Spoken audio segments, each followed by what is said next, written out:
Hello and welcome to Pluribus Unum's Fireside Chats. Not as good as 50 hours, but hey, it's something. Now, this episode is obviously a visual one again. Now I have a decent number of things to be icebreakers or whatever. First of all, as you can see, we are so close to 600 subs. Now, I actually kind of want to wait a little bit for 600 subs, or if I get 600 subs by the time this episode comes out, I'm probably going to wait a bit before I do like the 600 subscriber special or whatever, you know, for a number of reasons, but we'll see how that pans out. And, yeah, I guess that's really all the important things to say. So close, you know, a couple of you guys could probably do this, but that's a different story. With that out of the way, let's get right into the news. First, we're going to be talking about something that is a continuation of the last episode. Onlyfans has apparently decided to stop the porn ban and will continue to allow sexually explicit content. Now, here's the thing. A lot of people have, been very upset at this. They're grateful that that sex workers will still be allowed to do things, but this kind of served as a wake-up call to a lot of sex workers. See, a lot of them, they thought that this would still somewhat be safe. It's not like a YouTube channel where, you could take it down at any moment of the time, but this served as a wake-up call for them because, that's the thing. If OnlyFans was 100% willing to go through with this, and it was only after the massive backlash that they decided to hold off on that. But that's the thing. If there could be a potential moment in time where OnlyFans decides that it will be more of a financial incentive to just pull the plug. A lot of people are gonna lose their jobs, and that's very bad. But there's really, I really don't know what, it's not something that we could fix or something, but, we could. It's under the capitalist method, we put money where our mouths is, or something like that. You vote with your dollar, or whatever the phrase is, and, if they started but even then, it wouldn't necessarily pan out. Because with all the crappy stuff that YouTube, that's the thing that people don't realize. It's a lot harder to actually do the thing that you think that you want to do. For example, a lot of people, they got mad at YouTube for doing all of their bad things, and have tried to create new platforms or push for different platforms to try and make things better. Like Zipcast or Dailymotion or Vimeo or Blip.tv. But none of those figures actually panned out. Some panned out better than others. Blip.tv did really well until they were bought out by Disney. Then, Zipcast, they just crashed and burned as soon as people started actually giving it credence. And a lot of people suggested maybe the OnlyFans creators can try and do something like that. But again, it's just not going to work. It's like those people that are doing Panquake, that website that's trying to rival Twitter. There really is nothing you can do at this point except for maybe break up these social media companies. But that's completely different because I doubt OnlyFans has, a large presence at the moment. Well, it kind of does, but not at the same level as Facebook or Twitter or whatever. So we'll just have to see in the future if this will just be brought back up. Now, the next story is coming from Georgia. Herschel Walker, a NFL star, has just registered to vote in Georgia because Trump told him that he was very interested in having this guy run for Senate against Raphael Warnock. And many people have been suggesting that he would be a very good choice to run against Raphael Warnock. However, a lot of Republicans are very, very hesitant to support him, because he's never been in the state. He's basically a carpetbagger. He's been accused of threatening behavior because he has dissociative identity disorder. And he's never been a candidate before, so it's probably better to not try to bet like a possible swing seat on a guy who's never been a candidate before. However, there's some major problems with the GOP at the moment. See, as you can tell, our good old buddy Herschel Walker is currently the highest polling candidate in the race. And it's not even like undecided wins, but then Herschel Walker wins. No.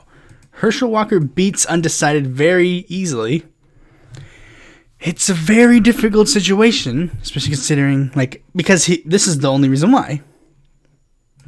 Trump backed Herschel Walker. So a lot of people have basically decided, okay, it's Herschel.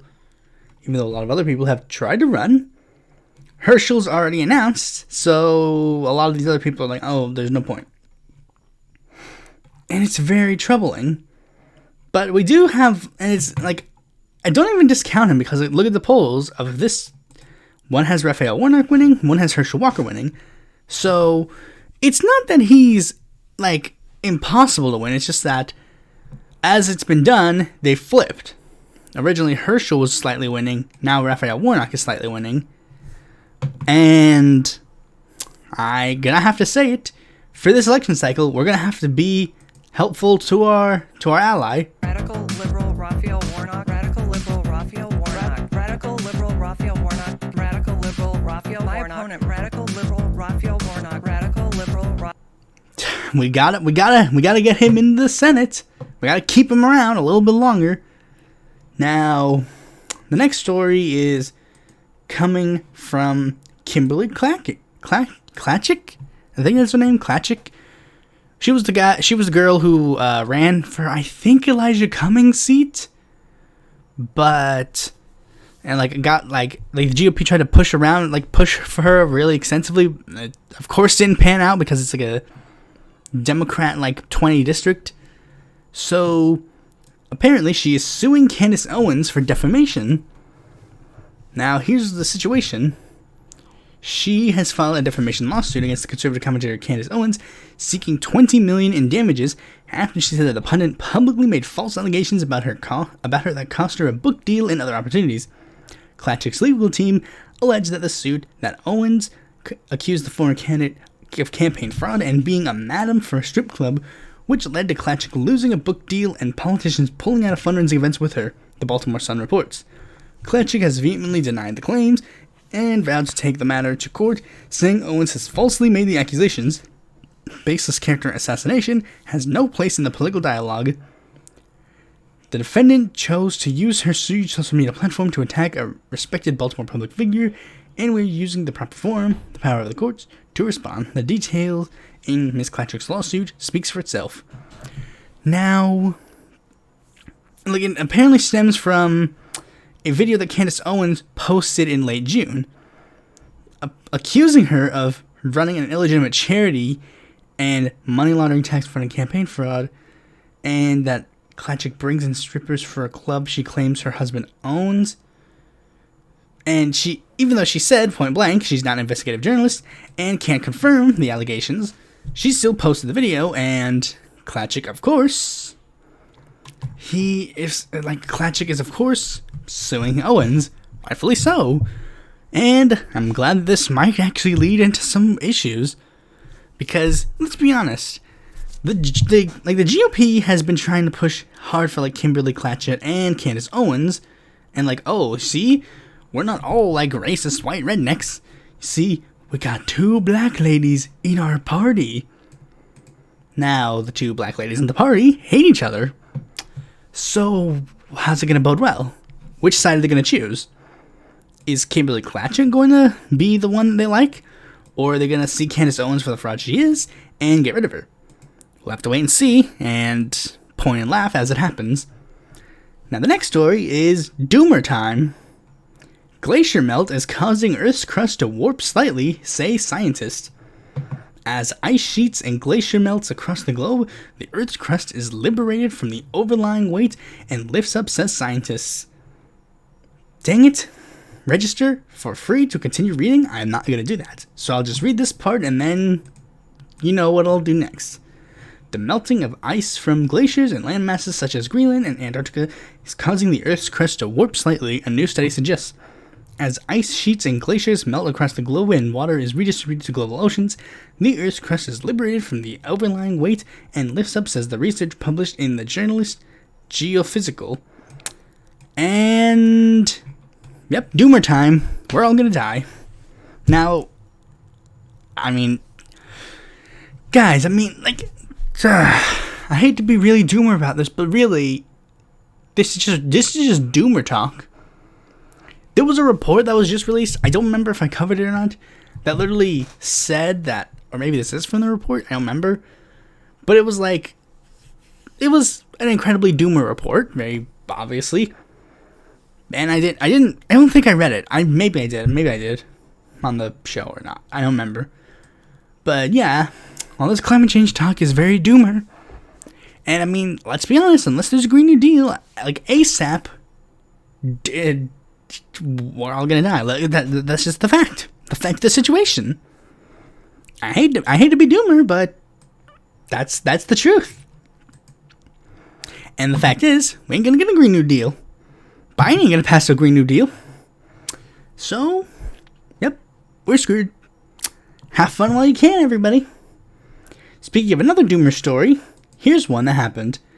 The Supreme Court throws out Biden administration eviction moratorium. The Supreme Court on Thursday blocked the Biden administration's COVID-related eviction moratorium.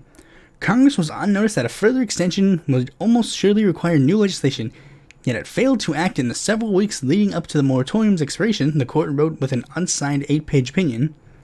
If a federally imposed eviction moratorium is to continue, Congress must specifically authorize it, the court said.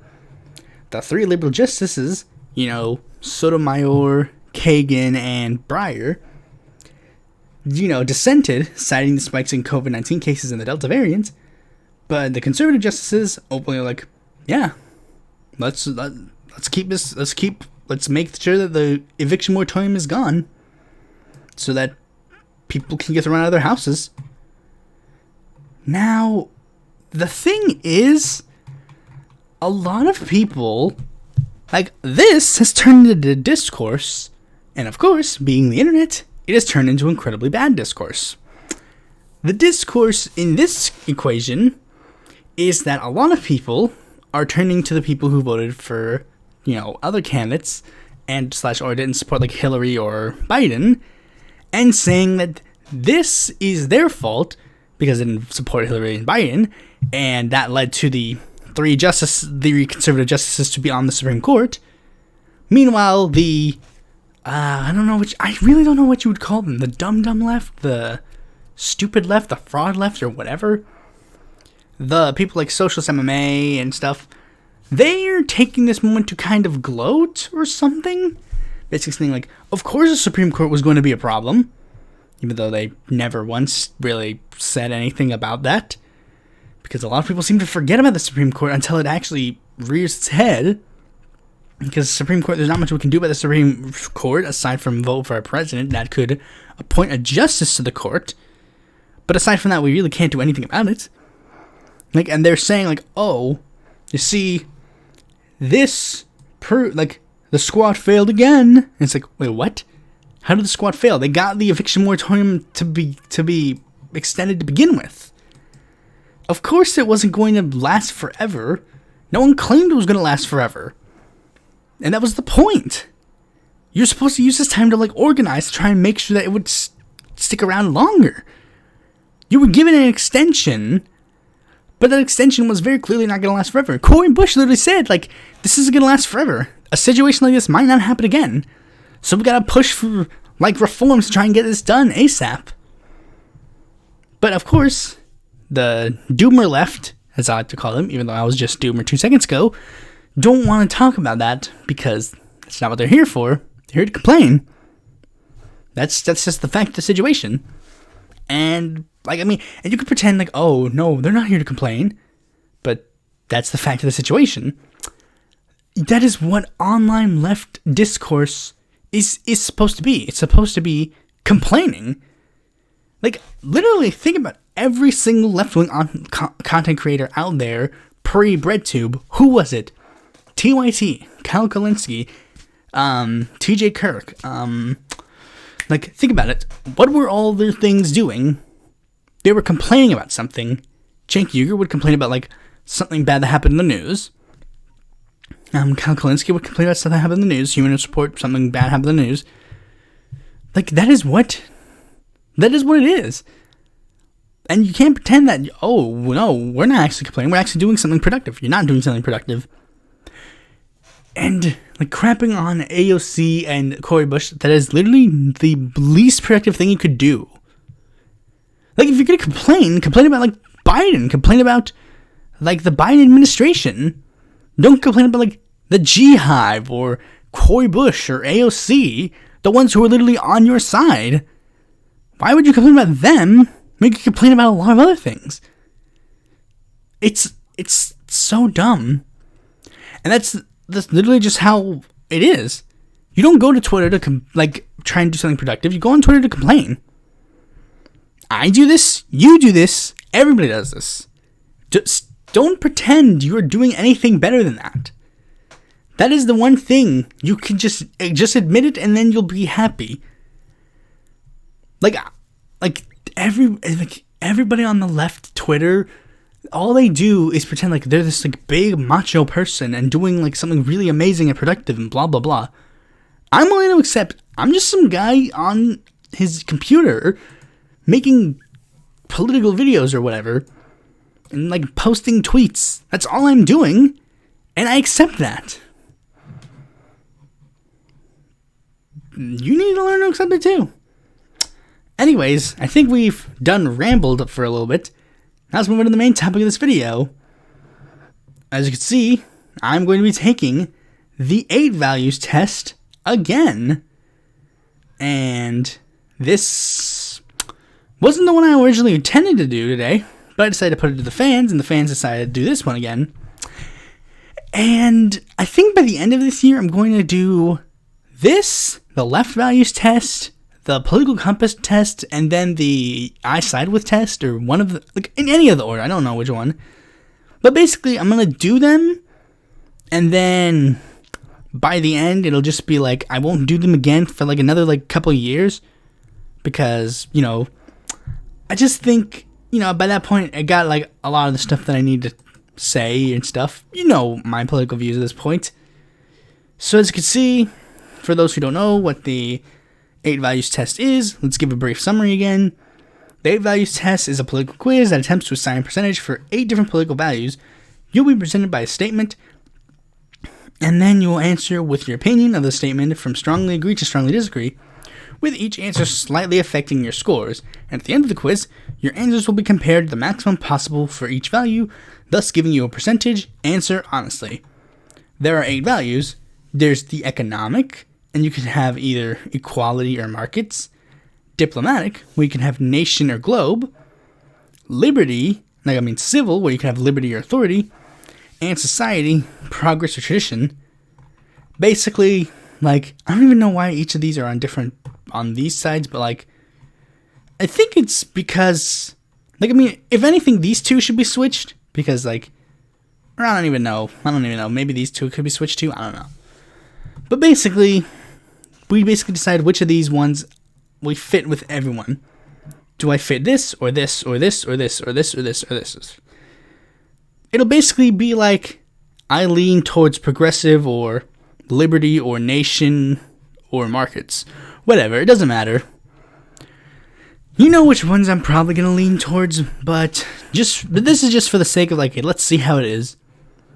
And apparently many people have even said, like, the 8values test is probably the most accurate political quiz out there. And I guess I can kind of agree with that. But it's only because the 8values test doesn't really try to, like, put you on a spectrum. They put you on a spectrum in regards to these things, but they don't put you on, like, you're on this left or this right. Like I said, these ones are placed on the same side, when in fact, tradition probably doesn't fit equality, but it's just to show you how you fit with these 8 values. Okay, now let's just get right in. There's 70 questions, and I don't know if this will fill an entire episode, but I'll do it anyways. Okay. oppression by corporations is more of a concern than oppression by governments. Now that's a good one. Now I wouldn't... Now this is a thing. And this is why they have these things like neutral and unsure. I think there are a lot of quizzes that don't do neutral and unsure. But this is where things are getting interesting, because I try to be fair and actually try to pick a side of an issue, but something like this I can't really do. It's because it's saying like oppressions by corporations is more of a concern than oppression by governments. I wouldn't necessarily say it's more of a concern. I would say that it is a concern, but I wouldn't necessarily say it's more of a concern. I can see why both of these are very bad things to be concerned for. I mean, if a corporation's trying to screw you over, then that's one thing, but if a government's trying to screw you over, that could also be very bad. So I guess I'll have to put neutral or unsure on this one. It is necessary for the government to intervene in the economy to protect consumers. Yep, 100% agree. I am of that belief. You gotta intervene at some point. The New Deal had to happen. Great Society had to happen. There's some points where you gotta let the big boy help you. The freer the markets, the freer the people. Nope. Free markets are like and even like we gotta be fair about what details is a free market, because if the market is technically free, it will still be not free, would it not? Because if a market is hands off that it's so free, eventually there's gonna be like a monopoly. And is that really a free market? Not necessarily. So even in your like stupid viewpoint on like the free market, you'd have to still intervene to keep it somewhat free, would you not? It is better to maintain a balanced budget than to ensure welfare for all citizens. Strongly disagree. I don't care if the budget's not balanced. Gotta make sure everybody has a decent living conditions. Publicly funded research is more beneficial to the people than leaving it to the market. Absolutely. Publicly funded research is great, because let's put this perspective.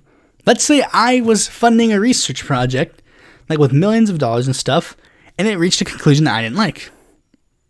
What's to say I wouldn't just change it?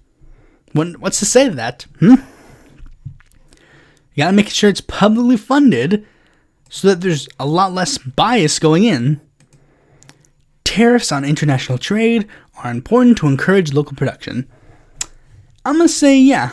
You gotta make sure we keep our own industries alive and well before we... Not to say that there can't be, like, trade with other nations and stuff, but you gotta make sure that doesn't screw local workers as well. From each according to his ability to each according to his needs. Yeah, I remember when I took this quiz last time, it did like a thing where it's like, oh, I wonder what this means. And I'm gonna say this very clearly. It's not as bad as people keep claiming it is. Like, I mean, every time I see like a conservative and Kyle Kalinske take this quiz, it's so dumb, and they're literally just like, from each according to his ability to each according to his needs. That's a communist quote, so I'm gonna have to disagree on that. I believe in blank. But it's like, it's not that. It is the quote itself. What do you believe? So let me explain it. For those who don't know. From each according to his ability, that would mean, like, what can a person do? To each according to his needs means to someone who needs it. Like, the best way I can explain it is very simple. Let's say I had a farm. Like, I'm a dairy farmer. I like making dairy all the time. And my buddy down the street, he's really thirsty. He doesn't have any ability to do anything to get like beverage. He's dying of thirst. I'm a good dairy farmer. I'm good at making milk. I can give some of my milk to him, so he can not starve. Like, I mean, not starve, but like drink. Like, he can not die of thirst. And then, just so happens, I don't have that much money to pay for like fire or like coats, and it's gonna start freezing very soon. And he is a good like seamstress, not a seamstress, but like a tailor. he can make me a winter coat. And then let's say the person down the street is a good baker. They've made a surplus of bread so that they can survive the winter. Me and my neighbor that, was dying of thirst, we don't have any food.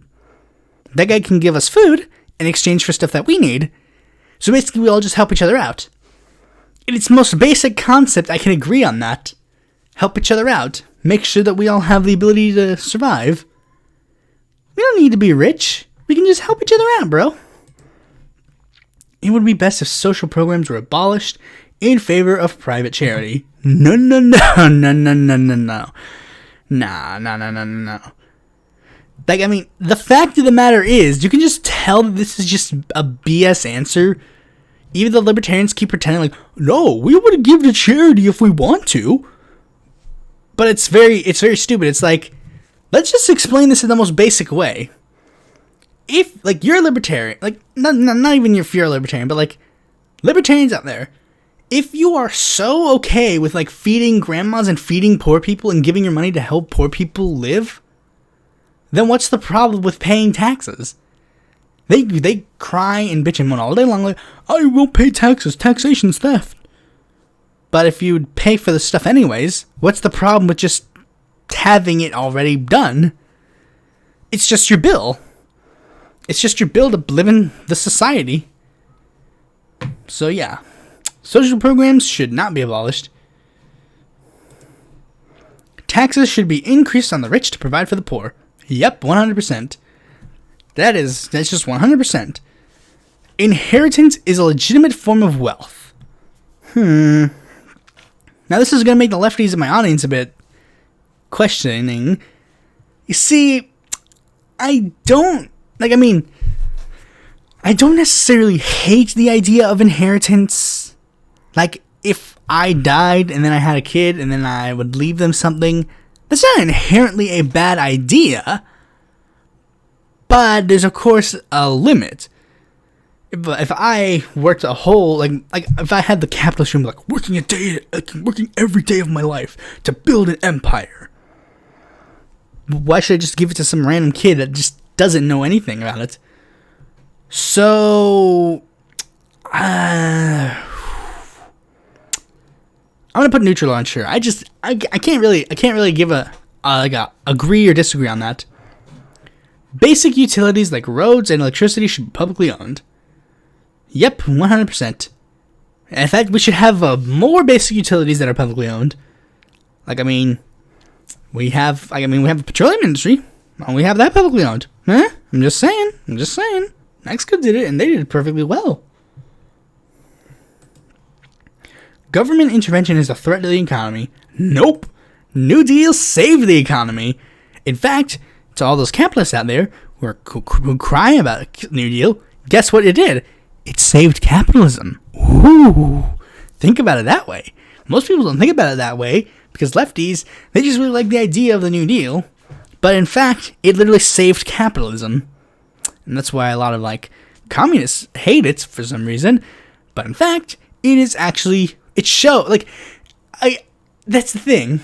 FDR saved capitalism, but not like to save capitalism. He didn't seek out, like, I need to save capitalism.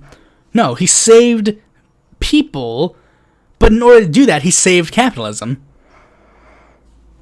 Like, there were other people who were proposing, like, not saving capitalism, Norman Thomas and Earl Browder, but they didn't get to do it. Huey Long tried to save capitalism too, but he tried to do it in a different way. That's the thing. If the New Deal hadn't happened, capitalism would probably be dead in the United States. But also, a lot of people would have been dead. So, you gotta pick and choose your battles. Anyways, those with greater ability to pay should receive better healthcare. Nope. You see, the way this question worded, I probably chose one of these to begin with. But I'm gonna have to say, strongly disagree, because I believe that everybody should have the same healthcare, top quality. Quality education is a right to all people. Yep. The means of production should belong to the workers who use them. The United Nations should be abolished. Absolutely not. And let me explain why. The United Nations, I I don't believe in the idea that the US should be completely isolationist. Of course not. It's a stupid idea. The United Nations is a diplomatic way to try and solve the problems. Has it done it effectively? Not necessarily. But it can be improved upon. I believe that the US should improve upon it. They should try and help make the United Nations better. I believe that the United Nations, they should do better to make sure that it is more good for us. Military action by our nations is often necessary to protect it. No, a lot of our military interventions have been incredibly bad. There's some that are justified, and some that help protect us. But last time I checked, the last military intervention that we've done that is justified in the sense that we had to protect ourselves was World War II. Every other one since then has just been incredibly, not good. I support regional unions like the European Union.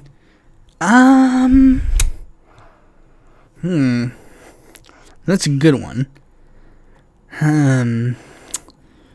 I don't necessarily oppose the idea of regional unions, but I'm also not die-hard supporting of these ideas. So again, I might have to put neutral or unsure. It is important to maintain our national sovereignty. You see, this is the contrast question.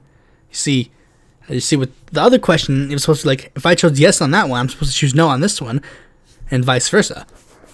But I chose neutral or unsure on that one, so I'm gonna have to put slightly agree, but that's just because I don't know.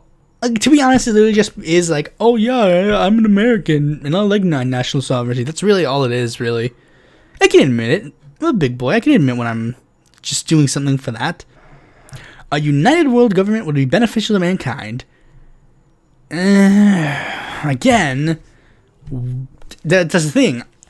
I have to put neutral or unsure because under what kind of government? You can't just say a worldwide government is beneficial. What's the government? How is it enacted? How do the people do what they do? What's the situation? Is it a worldwide democracy? Is it a worldwide parliament? Or is it a worldwide dictatorship? Hitler wanted a worldwide government. He wanted a government that was under the Third Reich. So that's not necessarily beneficial, so I'm going to put neutral on sure. It is more important to retain peaceful relations than to further our strength. Absolutely. Peace is a good thing. I've actually been, I don't know if I should say this publicly. It's not really important that I don't say it publicly, but I'll just say it. You see, I've actually been kind of drifting away from the term non-interventionist. Now, I still do agree mostly with being a non-interventionist, but I've kind of drifted away from it because the term non-interventionist kind of implies not isolationism, but more of a libertarian style version of the world. And I've actually kind of tried to rebrand, not rebrand, but basically just readapt myself as not readapt either. That implies I'm changing my position. I'm not changing my positions, but I'm just changing the label, really. Really just to be a radical pacifist, probably. I'm just a pacifist, really. If I were in Congress, I would not vote for a single piece of legislation that would improve, push the war effort at all. At least I hope I wouldn't. And if I would, then that would be because I was tricked. So yeah, peace is a good thing. Wars do not need to be justified to other countries. Nope. Wars absolutely need to be justified 100%. Military spending is a waste of money. I'm not going to put strongly agree because there's a degree of where it is important. We should have an army, but cutting a decent amount of that money that we spend is probably a good thing. International aid is a waste of money. I'm going to disagree. I like the idea of helping other people. I'm not necessarily opposed to intervention that is positive. For example, the Marshall Plan. That wasn't necessarily a bad thing. Yeah, it did lead to a bunch of Cold War-isms, But for the most part, it was genuinely a good thing, trying to help rebuild Europe after the war we did, which is actually beneficial because it's the dichotomy of World War I versus World War II. In World War I, we did a war, and we just basically ended it all. And then when we left, we just left. Like, okay, have fun, Germany, bye-bye. But in World War II, we basically decided, like, due to what happened in World War I, it led to the Third Reich, and it led to what would become World War II. But the thing is, World War II, after we ended that one, we didn't just decide to leave and just pack it up. We were like, Italy, Japan, Germany, I know we ruined a lot of the stuff in your countries. We killed your leaders. We bombed a couple of your cities. Some more drastic than others. But we'll help you out. We'll help you rebuild. We'll help you get your governments back on track. And it benefited in the long run. Germany hasn't had, like, extremely reactionary elements in a long time. Neither has Japan or Italy. Like, they've mostly kept the reactionaries off, like, the governments. Like, they mostly kept that to the side. Now we get to the big question. Now to move on. We got the big question of the night. My nation is great.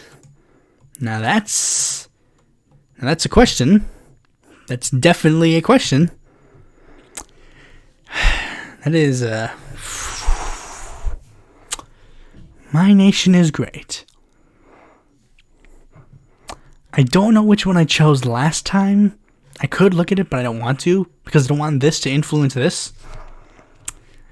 And now this is very good, because on some ends I can say this, and on some ends I can say this, and on some ends I can say this, and on some ends I can say this. So I will probably have to choose this. Now, that's the big thing. A lot of other lefties can probably say, just definitively say, like, oh yeah, disagree, or I agree. The fact of the matter is, if you know the history of the United States, you know the flaws, and you know the good parts too.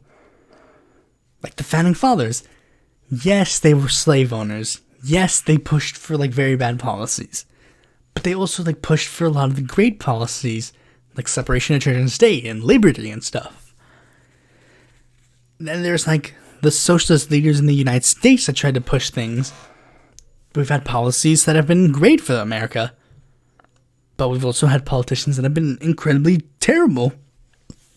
So I'll just have to put neutral or unsure, because I can't really say either one. Research should be conducted on an international scale. Yeah, I believe that, like, everybody in the world should be helping each other out. You know, China should do research and then make that research available to the United States, and the US should do the same to, like, China and Russia. Governments should be accountable to the international community. Yeah. If we do something bad on the international level, we should be called out, and the same should be said for other countries. You know, like China and the Uyghurs, and Russia and whatever they're doing. Even when protesting an authoritarian government, violence is not acceptable. Ooh. I remember the fact that I answered this quiz before all the George Floyd stuff. So this one's... Now, I probably still will say agree, but let's be a little bit of devil's advocate here. You know, I'm still gonna have to probably say agree, but I'll explain why it's agree and not strongly agree. I probably chose strongly agree last time, or like agree. I don't remember which one I chose. But I probably chose strongly agree because, like, I'm like, oh, we can't be, like, super bad or stuff. But the reason I'm choosing agree now is because, I mean, it's not that I agree with violence at protests, but it's that I understand why it happens. The same way you understand why a poor person will choose to steal someone or rob someone. When push comes to shove, what do you think is going to happen? My religious values should be spread as much as possible. I'm going to have to say strongly disagree, even though My religious values are nothing, but, let's just say no. Our nation's values should be spread as much as possible. Now, again, this is an interesting one. How and what values are spread? I'm going to disagree, because I understand why you might want to push for things like freedom and such, but there's also, the U.S. has done the U.S. has tried to spread their values in a lot of bad ways, so I'm going to choose to disagree. It is very important to maintain law and order. Nope.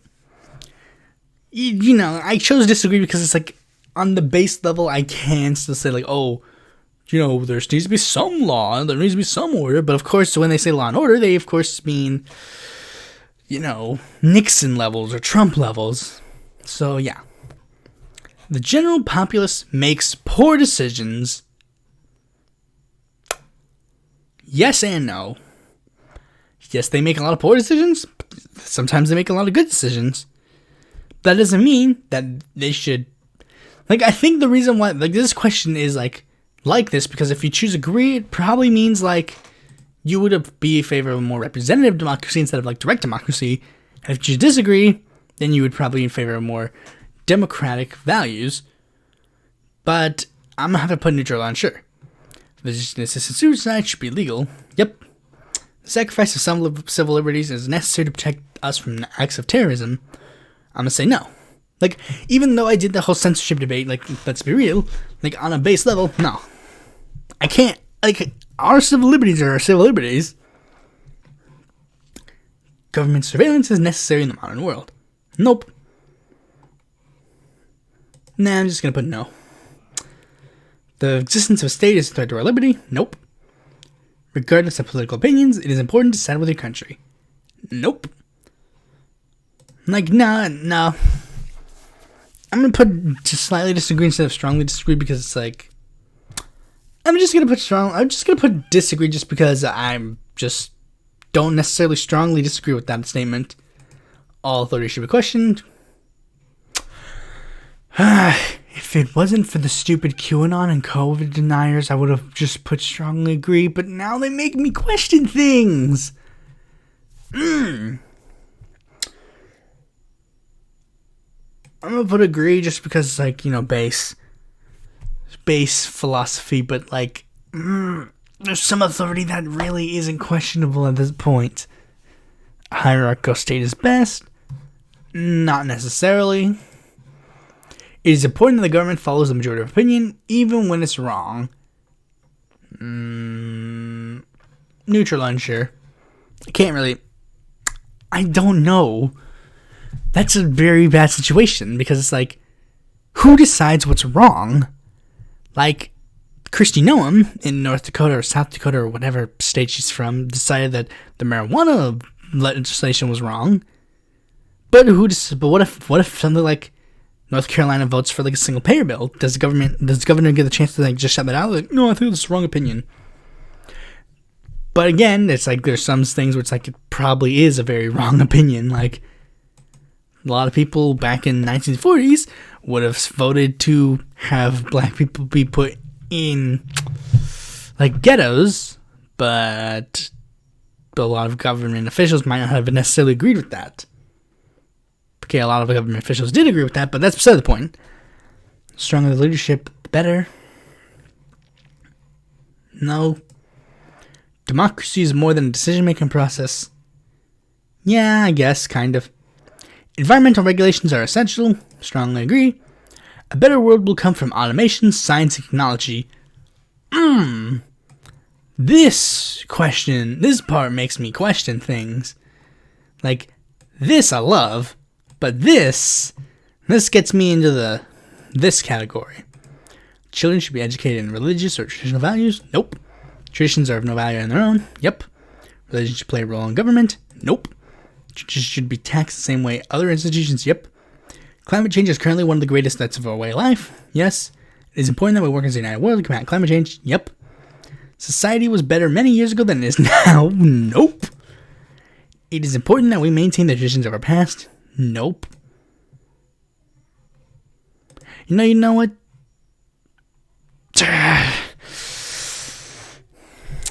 There are a lot of cultures that do want to do their traditions, but that are not like the U.S.'s traditions. So I'm going to disagree. It is important that we think of the long term beyond our lifespans. Yeah. Reason is more important than maintaining our culture. Yeah. Drug use should be legalized or decriminalized. Same-sex marriage should be legal. No cultures are superior to others. Sex outside of marriage is immoral. Nope. If we accept migrants at all, it is important that they assimilate into our culture. Nope. Abortion should be prohibited in most or all cases. Nope. See, this is the boring part of the quiz where it's like really easy questions. Gun ownership should be prohibited for those without a valid reason. Yeah. No, wait. Gun ownership should be prohibited for those without a valid reason. No, you know what? Yeah. I support single-payer universal healthcare. Yep. Prostitution should be illegal. Nope. Maintaining family values is essential. Nope. Chase progress at all costs is dangerous. Nope. Genetic modification is a force for good, even on humans. Neutral, unsure. We should open our borders to immigration. Yep. Governments should be as concerned about foreigners as they are their own citizens. Depends on what the concern is. Like, I mean, I get there's, again, some people have used this as a talking point for imperialism. So, how far does this go? But for the most part, I probably would say agree. All people, regardless of factors like culture or sexuality, should be treated equally. Yep. It is important that we further my group's goals above all others. Probably gonna have to say agree. Okay, close my eyes. And my political values is economic access socialist, diplomatic internationalists, civil access libertarian, very progressive, and libertarian socialism again. Okay, let's just see how much it changed. Really, I knew it was probably going to be libertarian socialism again, but I just wanted to see how far it changed. Okay, let's see.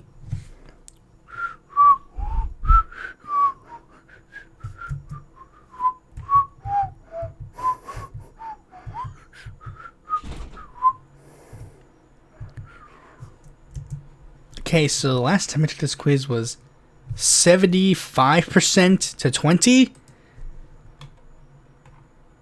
We have 89.1%. Okay. 23% to 76. Okay, I guess it's changed slightly. 75.4. Okay. 89 to 11. Yeah, I mean, basically nothing's changed on this level because this quiz, it basically got it right the first time, so there really was no point in changing it. So, yeah, I'm gonna have to say, yeah, this is pretty accurate, yeah. Did I take this quiz a second time? I'm pretty sure I did.